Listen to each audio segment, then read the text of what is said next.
I live in a quiet suburb about 40 minutes outside of Chicago.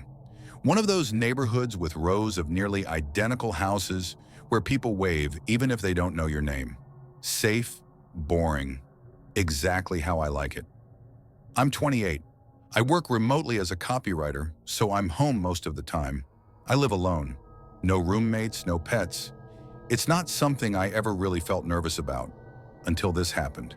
It started on what should have been a totally normal Wednesday. It was around 5:30 p.m., getting dark earlier with the fall weather. I just wrapped up work and realized I forgot to pick up stuff for dinner. I figured I'd make a quick grocery run, grab some pasta and wine, maybe some salad mix. Just a 20-minute trip. I went to a mid-sized grocery store just a few miles away. Not a big chain, but one I've been to dozens of times. From the second I walked in, I noticed something felt off. There was this guy standing near the produce section, late 40s maybe. White guy, tall, maybe 6 feet 2 inches, slim build, gray hoodie, faded jeans, unshaven. He wasn't shopping. He wasn't holding a basket or a cart. He was just standing there, not even pretending to browse. His eyes were locked on me the moment I stepped into the aisle. At first, I figured he might have been zoned out, or maybe just looked in my direction by coincidence. But then I went to the pasta aisle, and a few seconds later, there he was again. This time standing at the opposite end, watching. No groceries, just standing. I turned around and went to the dairy section. A minute later, he shows up again, walking past slowly like he was looking for something. But he looked at me the whole time. That's when I started feeling sick to my stomach. Still, I told myself, maybe I'm overthinking this. It's a public place. There are security cameras.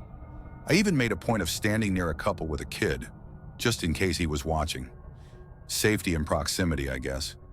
I finally checked out and walked toward my car, keys gripped between my fingers just in case. It was already dark by then. The parking lot lights were buzzing, that awful flickering fluorescent kind. I looked around, no sign of him. Relieved, I got in my car, locked the doors immediately, and sat for a second before pulling out. That's when I saw it. A black SUV 2 rows down, engine running, headlights off. I don't know how I knew it was him, but I knew. I couldn't see the driver clearly, but my gut was screaming.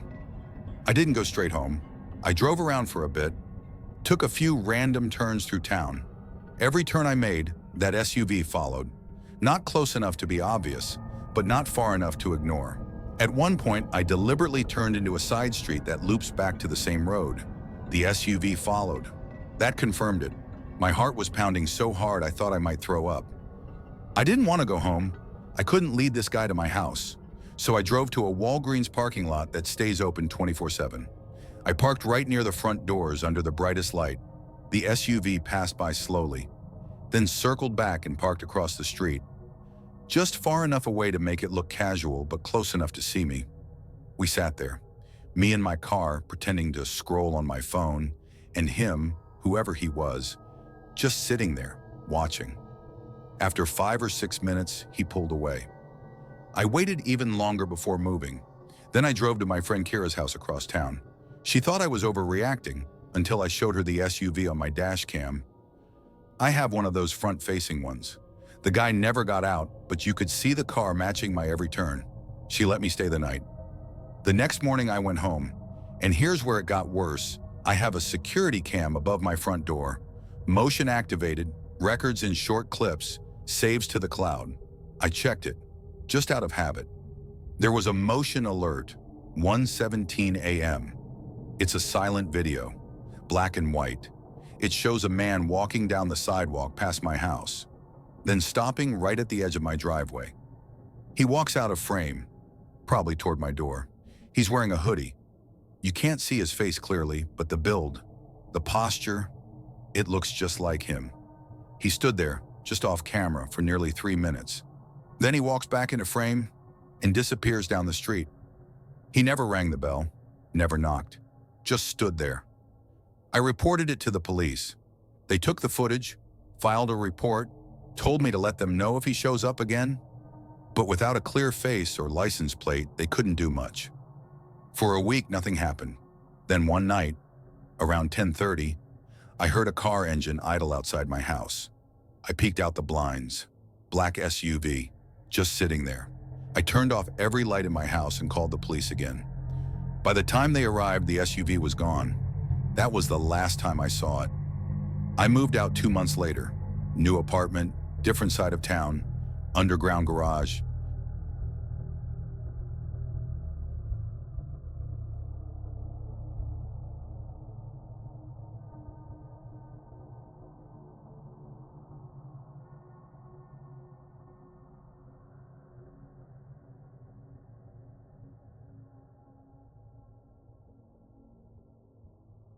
I do long-haul drives for work, freelance deliveries, mostly back roads and county routes in the Midwest. This happened around 1 a.m., heading east on Route 16, a 2-lane highway that cuts through a stretch of nothing. No towns, no lights, just woods and cornfields. I hadn't seen another car in over 40 minutes when I spotted one pulled off on the shoulder. Hazards blinking, driver's side door wide open. I slowed down instinctively. Thought maybe someone hit a deer. Then I saw her, a woman, standing maybe 10 feet in front of the car. Mid-30s, long hair, hoodie, jeans. She wasn't waving, wasn't moving, just staring at the oncoming lane like she was frozen. I rolled down the window a few inches. "You okay?" She didn't answer, just tilted her head like a confused dog. Then without turning her body, she slowly looked at me. Not startled, not sad, just blank. Something in my gut twisted. I flipped the switch and locked my doors. Then I noticed something. The backseat of the car, it was full of stuff. Blankets, fast food bags, a pillow. Someone had been living in it. I didn't like how still she was. I started to pull away when I saw a flash in my rear view. Movement from the cornfield behind her. It was quick, like someone crouching, then disappearing again. I hit the gas, didn't stop for 20 miles. When I finally got signal, I called the highway patrol, told them exactly where I saw the car and the woman. They said they'd send someone. I followed up the next day. They told me there was no car, no hazard lights, no woman, just tire tracks, and a trail of bare footprints leading from the shoulder straight into the cornfield. No prints coming out.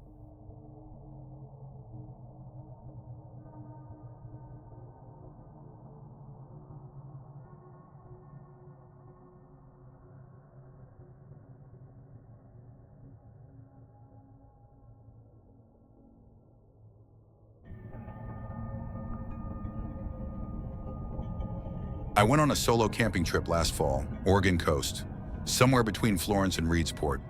Remote, thick pine forest, no signal. It was something I'd done a few times before to clear my head. One night, just me, a fire, and silence. I hiked in a few miles off a logging road. No trail, no other campers. I set up near a creek and made a small fire. By sunset, it was dead quiet. The kind of quiet that feels heavy, like the trees are watching. Around 9 p.m., I was sitting by the fire reading when I heard it. A branch snap. Not small either. A full crack, like someone stepped on it hard. I froze, listened. Then, nothing. I told myself it was an animal, maybe a deer. Mountain lions are rare in that part of Oregon, and I had bear spray. But 10 minutes later, another crack, closer. I shut off my headlamp and let the fire die down a bit, sat completely still. That's when I saw it, a silhouette, across the creek. Human-shaped, standing still. No flashlight, no sound. Just there, watching. I whispered, "Hello?" Thinking maybe it was a hiker who got turned around. No response. Then, and I swear to God this happened, the figure crouched down. I backed toward my tent and grabbed the hatchet I kept by the sleeping bag. Didn't sleep all night. Just waited, fire barely glowing, heart pounding. At some point around 3 a.m., I must have dozed off because I woke to the sound of something dragging outside my tent. Not walking, dragging, heavy, slow.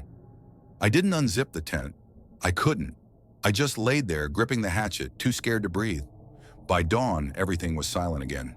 When I finally stepped out, my stomach dropped.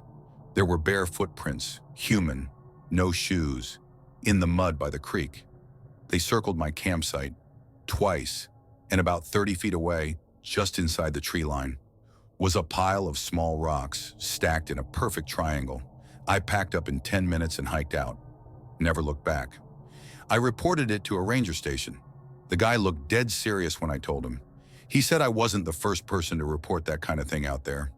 But here's what really fucked with me.